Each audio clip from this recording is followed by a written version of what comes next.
Bharat Ratna doctor Bhimrao Ambedkar को कोटि कोटि नमन। ये कार्यक्रम डॉक्टर भीमराव अंबेडकर के जीवन पर आधारित है, जहां भारत की जनता के प्रति उनके योगदानों को पूरी सजगता से चित्रित और रेखांकित करने का प्रयास है। कार्यक्रम में दिखाई गई घटनाएं लब्ध पुस्तकों से ली गई हैं। इस कार्यक्रम के जरिए चैनल की ओर से एक विश्वसनीय, सजग और सकारात्मक प्रयास है कि डॉक्टर बाबा साहेब भीमराव अंबेडकर के जीवन की संघर्ष यात्रा एवं गौरव गाथा पूरे आदर के साथ घर घर पहुंचे और उनके योगदानों से सभी संपूर्णता में परिचित और आह्लादित हों।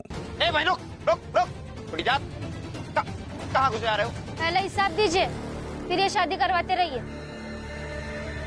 क्या हिसाब करते हैं? हिसाब भाइयों, इनका नाटक हमेशा चलता रहेगा, लेकिन आज हम इनका हिसाब कर ही देते हैं। उठाओ अपना अपना डंडा। नहीं नरोत्तम, देख रहे हो ना, इनकी औरतों के हाथों में डंडे हैं, इसलिए हम मर्दों में से कोई भी डंडा नहीं उठाएगा, बल्कि इनके खिलाफ हमारी औरतें डंडा उठाएंगी।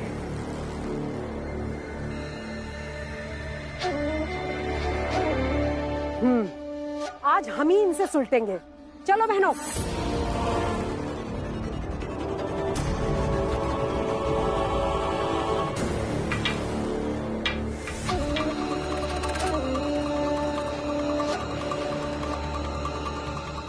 मूर्ख, कहाँ औरतों के बीच में घुसा पड़ा है? औरतों का मामला है, आपस में समझ लेंगे। हट। ये समस्या मर्द और औरत की नहीं है नरोत्तम जी, समस्या सामाजिक संरचना की है। भीमराव, तुझे अपनी पत्नी पर बहुत विश्वास है ना? और तू हमेशा एक बकवास करता रहता है कि हमेशा सत्य ही जीतता है वगैरह वगैरह। तो देखते हैं कि आज तुझे अपनी पत्नी पर कितना विश्वास है और ये तेरा सत्य कैसे जीतता है। अब जाइए, मैं देखती हूँ, और विश्वास कीजिए और इन्हें भी विश्वास करने दीजिए कि आपका मुझ पर पूरा भरोसा है।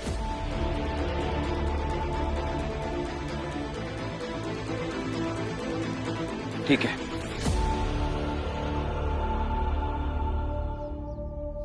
ए सरला, तुझे माफी मांगने का विकल्प दिया था ना, तब तो तूने लंबा चौड़ा भाषण सुना दिया और गिनवा दिया कि तूने अपने पति के लिए और इस परिवार के लिए क्या क्या किया है। तो अब तुझे क्या लगता है कि इस लाठी के बल पर ये शादी रुकवा देगी? शादी रुकवाने नहीं आई हूँ। जब मेरे इतने सालों का प्रेम कर्तव्य ने मेरे पति को मेरे साथ रहने नहीं दिया, तो फिर ये डंडा लाठी क्या रुकवाएंगे इस शादी को? तो यहाँ क्या करने आई है? नरोत्तम जी, औरतों के बीच का मामला है, मर्द क्यों बोल रहे हैं बीच में, समझाइए।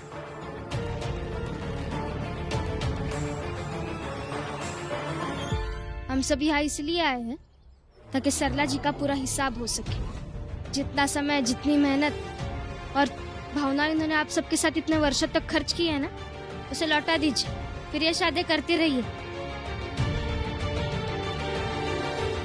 और फिर मुआवजे के रूप में एक औरत को इतना पाने का हक तो है ही। अच्छा, इसलिए ही खर्च नहीं दिया है? हम भी तो इतने सालों से रोटी कपड़ा दे रहे हैं इसको।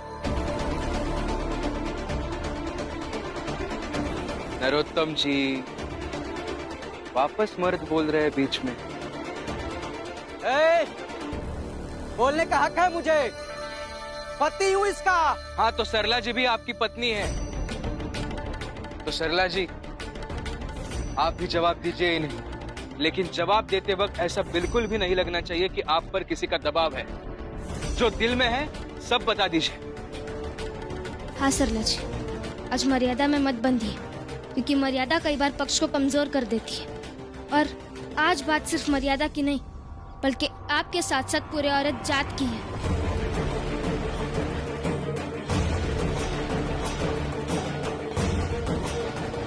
अरे ये क्या जवाब देगी? इससे भला कौन सा कोई खुश था?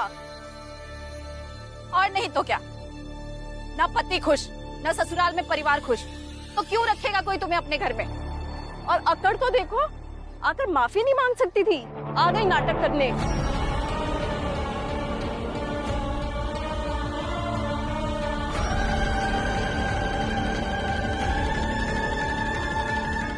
देखिए, आपके पति आपके समक्ष ये जरूर कहेंगे कि मैंने तो खाना दिया, कपड़ा दिया, रहने को घर दिया, क्योंकि अंत में मर्द इसी तर्क के साथ अपनी पत्नी को चुप कराते हैं।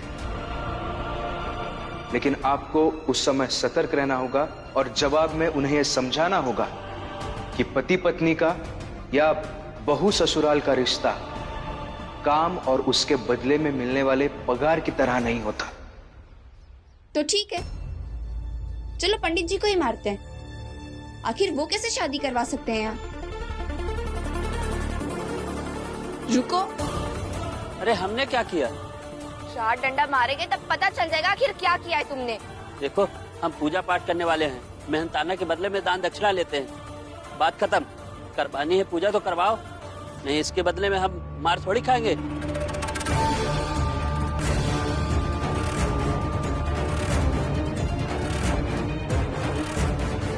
सुन लिया आप सबने? सरला जी अगर कहीं भी काम करने जाती तो उन्हें पैसे मिलते और उसी पैसे से वो रोटी, कपड़े और मकान का इंतजाम भी कर लेती। मगर रीति रिवाज से शादी करके आपके घर आई और आपने उन्हें नौकरानी समझ लिया। आप उतना ही समझते तब भी आप क्षम्य थे, मगर आपने तो गुलाम की तरह व्यवहार किया उनके साथ। जब चाहा तब मारा, जब चाहा तब पीटा। और आप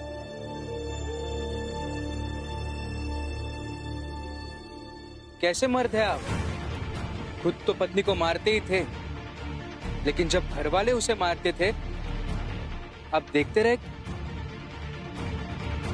थोड़ा सा भी फर्क नहीं पड़ा। और अगर नहीं पड़ा फर्क तो दूसरी क्या, ये पहली शादी करने के भी लायक नहीं थे आप। और आप सब एक औरत होके औरत के खिलाफ डंडे उठा के खड़ी हो गई। क्यों? क्योंकि सरला जी गलत है। ऐसा क्या गलत किया है सरला जी ने, जरा बताइए। और किसके साथ गलत किया है? कोई आइए आगे, किसका नाम है किसी का नाम? और अगर किसी का नाम नहीं है तो अभी के अभी ये डंडे नीचे फेंक दीजिए और सरला जी के साथ आकर खड़ी हो जाइए।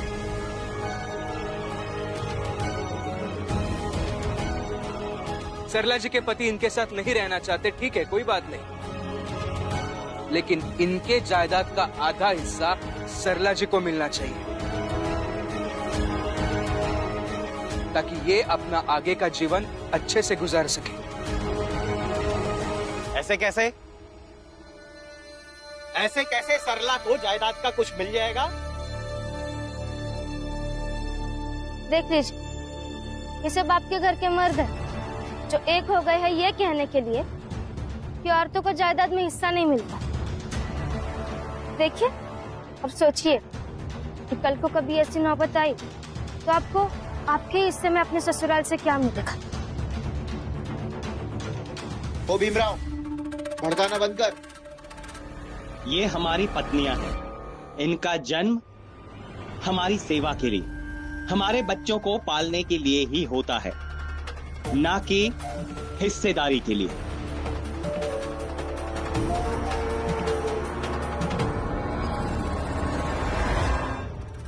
और तुम यहाँ खड़ी होकर क्या देख रही हो? सरला को खींच कर यहाँ से ले जाओ। मैं जा रहा हूँ दूसरे पंडित को बुलाने। मुआवजा चाहिए। इसे तो मैं सबक सिखाती हूँ, चल मेरे साथ। नहीं नहीं नहीं, आज आपको नहीं, आज इन औरतों को सोचना होगा। क्या ये अपना भविष्य ऐसे देख रही है कि किसी दिन इनकी भी सासी ने इसे खींचते हुए लेती जाए?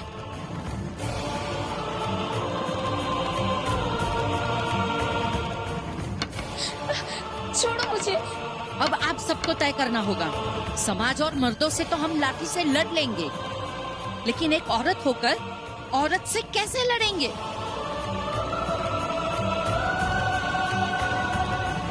चल, तुझे तो मैं सबक सिखाती हूँ। अरे चुप क्या बैठे हो? अगर आज चुप रह के तमाशा देखत रहे ना, तो आज जो नाइंसाफी सरला के साथ हो रही है वही कल तुम्हारे बेटी के साथ होएगी। ये आवाज उठाओ और सरला को इंसाफ दिलाओ। चल, रुको। सही बात है, सरला के साथ इंसाफ होना चाहिए, उसे मुआवजा मिलना ही चाहिए। मिलना चाहिए मुआवजा। अरे नहीं चाहिए मुआवजा। तो ठीक है, चिल्लाते रहो, जा रहे हम लेकर के इसे कहीं और शादी करने।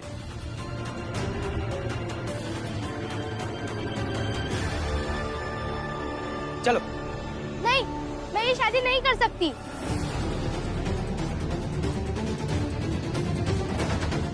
क्या दिमाग खराब हो गया तुम्हारा? तुम भी इनके बहकावे में आ गई हो? आपको ये दिखाई दे रहा है कि मेरा दिमाग खराब है? ये नहीं दिखाई दे रहा कि सामने सारी औरतें एक साथ है? फिर मैं कैसे अकेले उन सब से अलग रह सकती हूँ?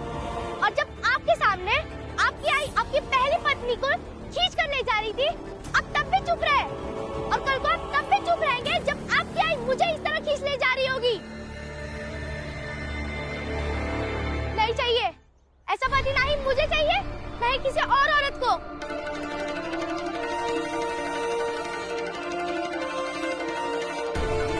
मैं भी सरला दीदी के मुआवजे की मांग करती हूँ, और वो भी आधा। प्रचंड देव जी, नरोत्तम जी, आपको आदत है ना हर मसले का हल निकालने की, निकालिए। इस मसले का भी हल आप निकालिए। तब तक मैं ये सुनिश्चित करूंगा कि कैसे इनकी आधी जायदाद सरला जी को मिलनी चाहिए।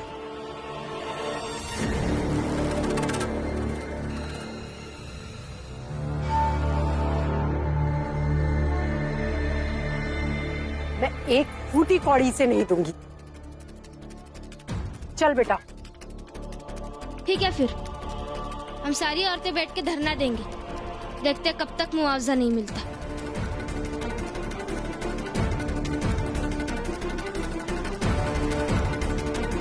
चलिए हम सब मिलकर धरना देते हैं, बैठिए। ठीक है, तुम सब लोग यहीं बैठकर धरना दो। जब थक जाओगे तो खुद ब खुद उठ जाओगे। चलो भाइयों, एक बात और, आधी जायदाद मिलने के बाद भी हिसाब तो पूरा होता ही नहीं। आप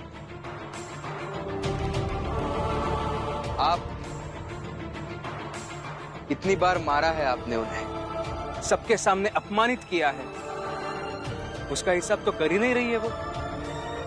मैंने कहा सरला जी से, मेरे साथ पुलिस थाने चलिए और घरेलू हिंसा का रिपोर्ट दर्ज कीजिए। उन्होंने नहीं सुनी। उनका दिल इतना बड़ा है कि उन सब चीजों के लिए उन्होंने आपको माफ भी कर दिया। तो इसलिए सरला जी का कर्जा है अभी आपके ऊपर, जिसे आप पूरी जिंदगी में कभी चुका नहीं पाएंगे।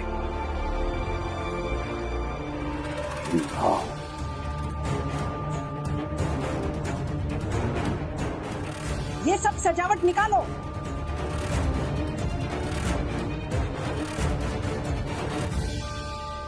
और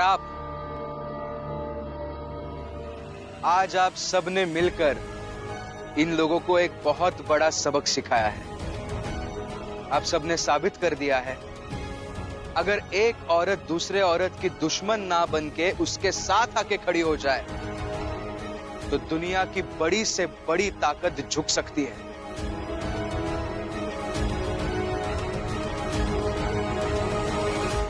सही कह रहे हो भीम, हम सब सरला के साथ हैं।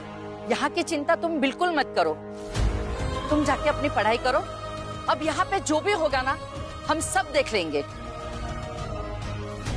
लेकिन अब जाइए, हम सब है ना, हम सब संभाल लेंगे। चाहिए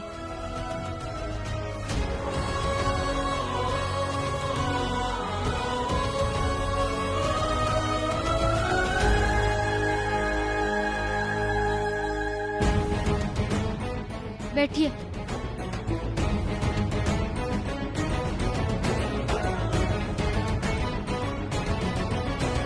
साहिब मेरे भीमराव, साहिब मेरे भीमराव। रमा, तुम्हारी आज की लड़ी गई लड़ाई ही कल समाज में एक बड़ा बदलाव लाएगी। आज तुम्हारी ये लड़ाई भले एक मोहल्ले में है, लेकिन एक दिन ऐसी लड़ाइयां देश में होंगी और होनी भी चाहिए। तभी समाज में संतुलन आएगा। अभी तक सब आए नहीं, पता नहीं क्या कर रहे हैं क्या नहीं कर रहे हैं, कुछ समझ में नहीं आता है। हितेश बाबू, आप क्यों चिंता कर रहे हैं? भीमा और रमा गया ना, जीत कर ही आएंगे।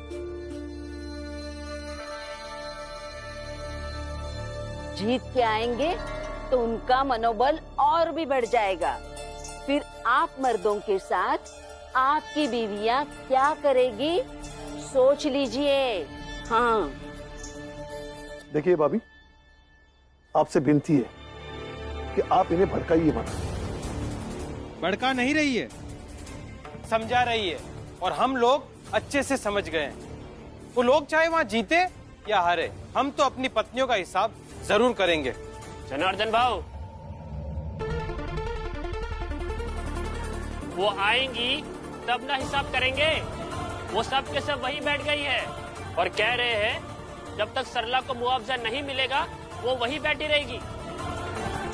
और सरला के सास ससुर सब ये कहकर गए हैं कि बैठे रहो, फूटी कौड़ी तक नहीं मिलेगी।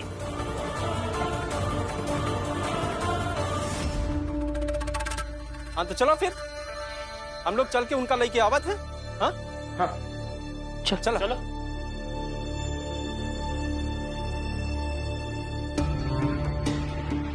भाभी आप भी चलिए ना, चलेगी तब देखेगी कि मेरी बहू रमा वहां एक औरत के लिए वाजिब हक की लड़ाई लड़ रही है। और उसे देखकर क्या पता, शायद आपको समझ में आए कि आप जीजाबाई के लिए जो लड़ाई लड़ने के लिए आई है ना, तो वाजिब नहीं, गलत है। और आपको यह भी देखना चाहिए कि मेरा बेटा भीम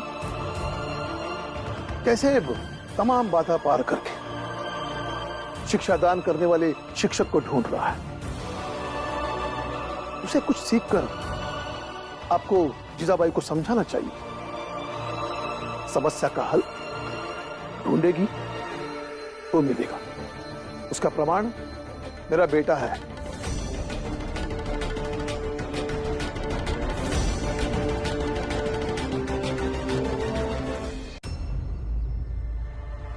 मनुष्य एक सामाजिक प्राणी है, शिक्षा का दान मांगता है।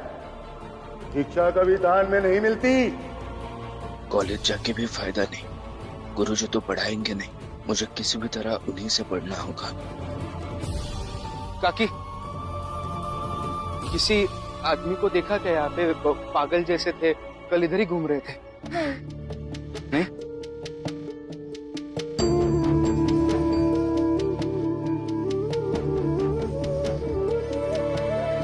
काका, आपने उन्हें देखा क्या? वो एक पागल जैसे आदमी है, ऐसे घूमते रहते हैं यहाँ पे, देखा नहीं?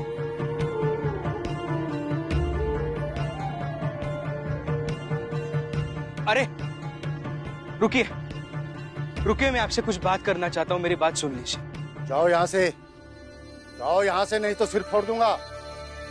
आज नहीं जाऊंगा मैं। जाएगा? नहीं। नहीं जाएगा? सिर फोड़ दूंगा। आप पत्थर मारिए नहीं तो कुछ भी कीजिए, मैं नहीं जाऊंगा यहाँ से।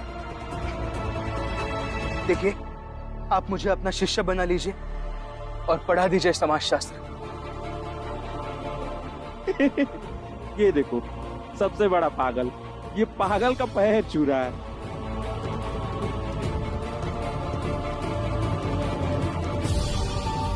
आप गुरु हैं, मैं, मुझे पढ़ना है आपसे। मुझे इन लोगों से नहीं फर्क पड़ता ये ऐसा क्यों कह के गए, क्यों हंस के गए, मुझे सच में नहीं फर्क पड़ता। मुझे बस समाजशास्त्र पढ़ना है, पढ़ा दीजिए। तभी पढ़ाइए जब मैं आपका शिष्य बनने की कसौटी पर खरा उतरूंगा।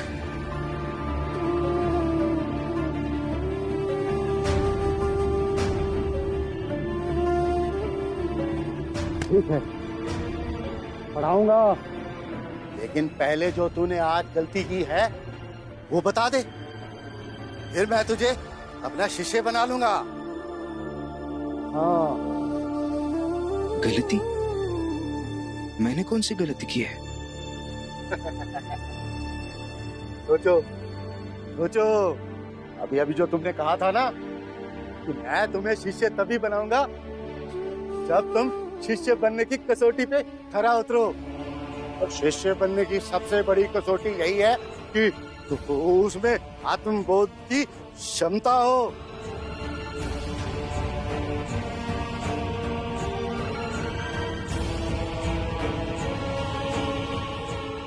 गलती?